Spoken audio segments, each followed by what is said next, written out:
Hello everyone, back to my channel আবিদাস রান্নাঘরে সকলকে স্বাগত। আসসালামু আলাইকুম। কেমন আছেন বন্ধুরা? আই হোপ সকলে ভালো আছেন। আমিও আলহামদুলিল্লাহ ভালো আছি। প্রতিদিনের মতো চলে এসেছি আজও নতুন আর একটা রেসিপি নিয়ে। বন্ধুরা সাথেই থাকুন, দেখতে পারবেন মজাদার আজকে এই রেসিপিটি তৈরি করেছি আম দিয়ে, যেটি বাচ্চা থেকে বুড়ো সকলেই খুব পছন্দ করবে। মাত্র দুটো আম দিয়ে যে এত মজার একটি রেসিপি তৈরি করা যায় জানলে তো আপনিও অবাক হয়ে যাবেন। সো বন্ধুরা, কথা না বাড়িয়ে সাথেই থাকুন, মজাদার রেসিপিটি শেয়ার করতে যাচ্ছি। মজাদার রেসিপিটি তৈরি করার জন্য আম কেটে নিয়েছি। এখন আমগুলো দিয়ে দিয়েছি একটা মিক্সিতে, মিক্স করে নেব।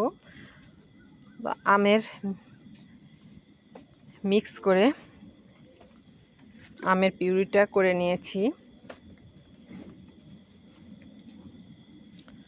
এখন একটি বাটিতে নিয়ে নিচ্ছি আমের পিউরিটা।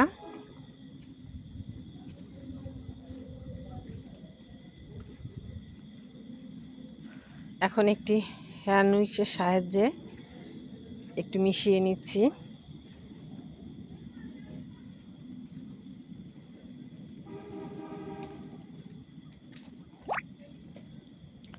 এখন এক এক করে এর ভিতরে আমি সমস্ত উপকরণ অ্যাড করে দেব। প্রথমেই দিচ্ছি চিনি।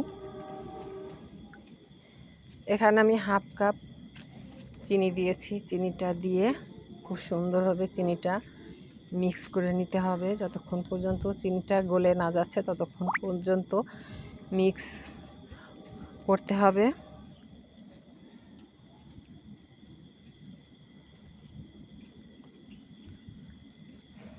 এখন দিয়ে দিচ্ছি আমি বেকিং পাউডার 1 টেবিল চামচ।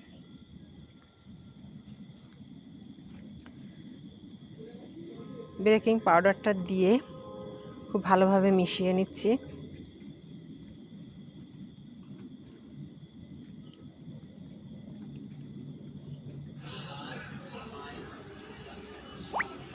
দিয়ে দিচ্ছি স্বাদ মতো লবণ। মিষ্টি জিনিসে মিষ্টির ব্যালেন্সটা ঠিক রাখার জন্য অবশ্যই একটু লবণ দিতে হবে।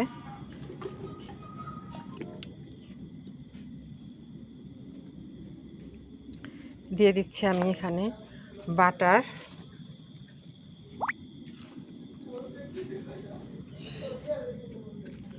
বাটারটা দিয়ে নেড়েচেড়ে মিশিয়ে নেব।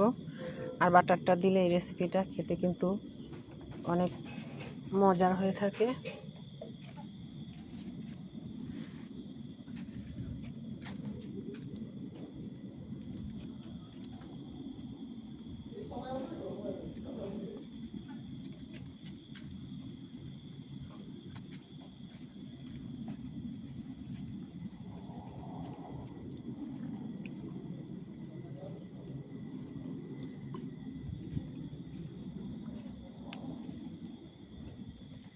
দিয়ে দিচ্ছি আমি কিছুটা গুঁড়ো দুধ।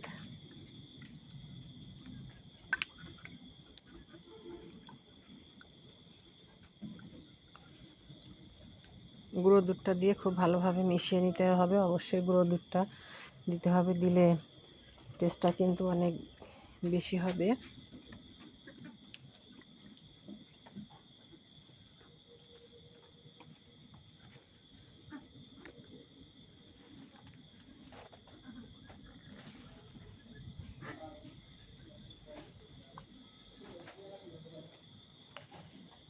দিয়ে দিচ্ছি আটাটা দিয়ে খুব সুন্দরভাবে মিশিয়ে নেব।